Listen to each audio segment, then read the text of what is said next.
Some prepping gear can save your life when everything falls apart.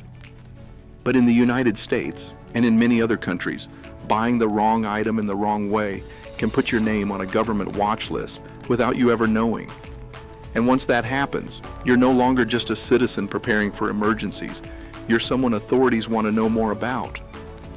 Because in a crisis, the greatest danger isn't always what's outside your door. Sometimes it's the attention you attract before the crisis even begins. In an age where every purchase, every online search, and every delivery leaves a digital fingerprint, preparedness is no longer just about what you own, it's about what that ownership says about you. Because in today's hyper-connected world, buying certain emergency gear doesn't go unnoticed. It can draw the attention of government agencies, local authorities, or even private groups. And in some cases, it can land your name in databases or watch lists you didn't even know existed. In this video, we'll break down why this happens, the red flags that trigger scrutiny, the items most likely to raise questions, and, most importantly, the real-world consequences of being flagged. And finally, we'll explore how you can keep building your resilience without painting a target on your back. If you believe that privacy is part of preparedness, this is the video you can't afford to miss. Subscribe to We Build Awareness. Before we look at the specific items that can raise red flags, we need to understand why those red flags exist in the first place. Because the truth is, the system that watches what you buy was never built with preppers in mind, but it still watches you anyway. Every purchase you make today leaves a digital footprint. It's not just a receipt, it's a timestamp, a shipping record, a data point that links to your location, your payment method, your browsing history, and dozens of other signals. Taken alone, none of this means much, but together they form a behavioral profile, a pattern of how you live, what you value, and what you might be preparing for. And that's where the problem begins. Governments use this data to detect threats, stop terrorism, and monitor the movement of sensitive materials. Corporations track it to fight fraud, predict demand, and sell targeted products. But neither of them cares about your intentions. They don't know whether you're a criminal or just cautious. They only see anomalies. And in a system that measures behavior instead of context, anomalies are what trigger alarms. Maybe you order large quantities of water filters and fuel containers at once. Maybe you buy night vision equipment and encrypted radios in the same week. Maybe your purchases suddenly shift from household goods to tactical gear. Each one of those choices on its own is legal. Combined, they can trip automated systems designed to flag potential threats. And when that happens, you're no longer just a customer, you're a data point worth watching. You don't have to break a law to end up on a list. In many cases, all it takes is to look different enough from what the algorithm expects. That's why understanding this logic is so important, because the real risk isn't that you'll do something wrong, it's that you'll be misunderstood. And when security systems misunderstand you, the consequences can be far more serious than most people realize. Understanding how tracking systems work is the first step. But to truly protect yourself, you need to know which items most often trigger those silent red flags behind the scenes. Not because they're illegal, but because owning them is often read as a potential indicator of risk.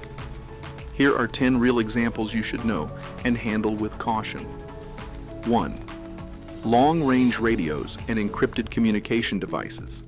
Tools like HF radios, HAM transmitters, or end-to-end encrypted systems can draw attention, especially when purchased with high-gain antennas or backup power solutions. To many agencies, these devices suggest an attempt to build independent networks they cannot easily monitor. 2. Night vision equipment. Thermal goggles and infrared optics are legal to own, but their use is closely tied to military or security operations. When a civilian buys them, especially alongside tactical gear, the purchase can be flagged as unusual and watched more closely. 3. High-performance drones. Drones with extended range, integrated cameras, or payload capabilities often end up in surveillance databases. In a collapse scenario, they can be interpreted as tools for reconnaissance, scouting, or even logistics. 4. large quantities of fuel or storage tanks. Exceeding certain thresholds of gasoline, diesel, or propane, or installing oversized storage systems can trigger environmental checks and safety alerts. You don't need extreme stockpiles. Even slightly higher than normal amounts can raise eyebrows. 5. High-capacity batteries and off-grid power systems. Buying multiple battery banks, inverters, and generators together often signals advanced self-sufficiency planning. To some agencies, this suggests preparation for long-term isolation and may trigger additional inspections or data tracking. 6. Large-scale water purification systems. Industrial filters, reverse osmosis units, or portable purification stations are all legal, but when purchased in bulk or alongside other survival gear, they can be interpreted as part of an intentional isolation plan. 7. Bulk seeds and agricultural supplies.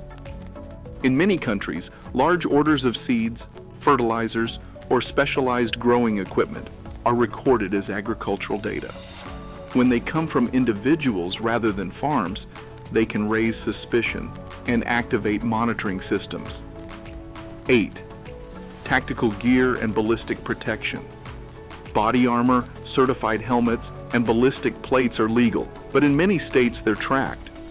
Combined with night vision devices or weapons, they can land you on security watch lists almost immediately. 9. Mesh communication networks and offline devices. These tools create local networks independent of the internet. Purchased in quantity or by organized groups, they're almost always monitored as they can function during blackouts or communications shutdowns. 10. Manuals, devices, or materials linked to advanced defense. Military field guides, lockpicking kits, chemical precursors, or sabotage-related manuals aren't always illegal, but when combined with other flagged items, they can easily trigger automatic alerts and deeper scrutiny. The point isn't to avoid these tools. Every one of them can be part of a legitimate and responsible preparedness plan. But understanding how sensitive they are and how their purchase is interpreted helps you see where visibility begins and how to stay below the radar while building real resilience. Now that you understand which items can quietly flag your activity, the next step is grasping what happens after that flag is raised, because this is where the real stakes begin. Ending up on a watch list doesn't mean someone will knock on your door tomorrow. Most of the time it starts much more subtly. You might notice shipping delays for items that used to arrive overnight, or customs suddenly holding packages for additional inspection. Your credit card company might freeze a transaction until you confirm it, or a payment processor could request extra details before clearing a purchase. These are the low-level friction points, frustrating but easy to dismiss. But with time, those small frictions can evolve into something much more serious. Authorities use layered data. Once a profile is marked as unusual, it's often shared between agencies and added to databases you'll never see. That can lead to secondary screenings every time you travel, or unexplained reviews of your financial activity. Your online searches might be quietly monitored for escalation signals. And in some cases, especially if purchases overlap with sensitive events like political unrest, resource shortages, or security alerts, an investigator might request an in-person verification, either from customs, local authorities, or regulatory bodies. And that's only the institutional side.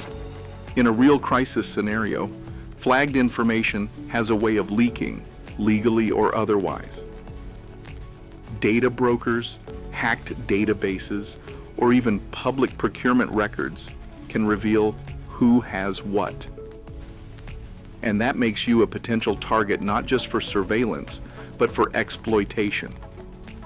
Criminal groups and organized looters actively scrape that data to identify which homes likely contain fuel, radios, night vision, or long-term food. In other words, the same purchases meant to keep you safe could paint a target on your back. This is why understanding the consequences isn't paranoia, it's prudence.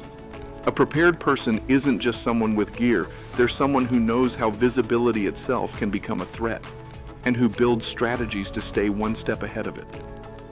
If the risks we just explored sound unsettling, That's because they're meant to be, but they're also manageable. The difference between someone who gets flagged and someone who stays under the radar isn't usually what they buy, but how they buy it. Operational security, or OPSEC, is simply the art of controlling the information you reveal while still getting what you need. And when done correctly, it can dramatically lower your profile without compromising your readiness. Start with timing. Instead of placing one massive order that draws attention, spread purchases over weeks or months. A single order containing radios, fuel storage, and vision equipment might look suspicious, but the same items bought separately over time blend into the noise of normal commerce. Supplier diversity matters too. Sourcing gear from different retailers, both online and local, avoids creating a concentrated digital footprint that's easy to flag. Payment is another layer. Where it's legal, using different payment methods, such as a mix of credit cards, prepaid options, or trusted third-party platforms, makes it harder to connect purchases into a single behavioral profile. Even something as simple as creating separate accounts for different types of gear can help compartmentalize your activity. Then, think about logistics. Delivering everything to the same front porch is convenient but also predictable. Shipping to secure pickup points, using lockers, or designating secondary delivery addresses adds friction to anyone trying to map your activity. And if a high-value item is involved, consider in-store pickup or intermediary services to reduce the paper trail. Finally, remember that OPSEC isn't just about hiding, it's about being boring. The less your behavior deviates from the average consumers, the less likely you are to stand out. That doesn't mean sacrificing capability. It means building capability with intention, one small, low visibility step at a time. Everything we've discussed so far leads to one crucial principle. In a world where visibility equals vulnerability, the greatest strength you can build is the ability to remain unnoticed. This isn't about hiding in fear, it's about shaping how the system and anyone watching perceives you. Because in every major disruption, from economic collapses to natural disasters, the first people to lose control are the ones who drew too much attention to themselves. Their stockpiles get seized, their purchases get tracked, their movements get restricted. Those who disappear into the background, however, keep their options open. They buy time, freedom, and mobility, three resources far more valuable than any single tool or supply. Invisible preparedness is a discipline. It means building capacity without broadcasting it, creating redundancy without revealing it, and storing strength without advertising it. It's the mindset of acting decisively without ever becoming a target. And it's also a psychological edge.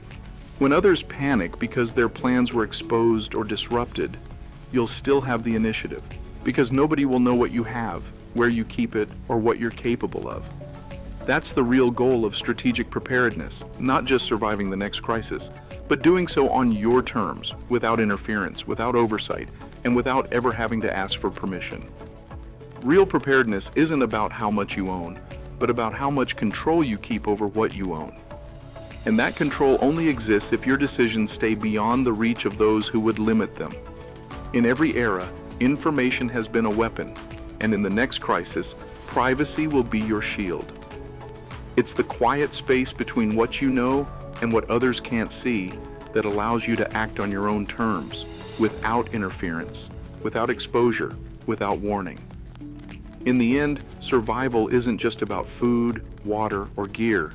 It's about autonomy, and autonomy thrives where attention does not. And now the real question is, how invisible are your preparations really? Share your thoughts in the comments below. And if you'd like us to go deeper into the most effective OPSEC strategies for preppers, let us know so we can build an entire video around it.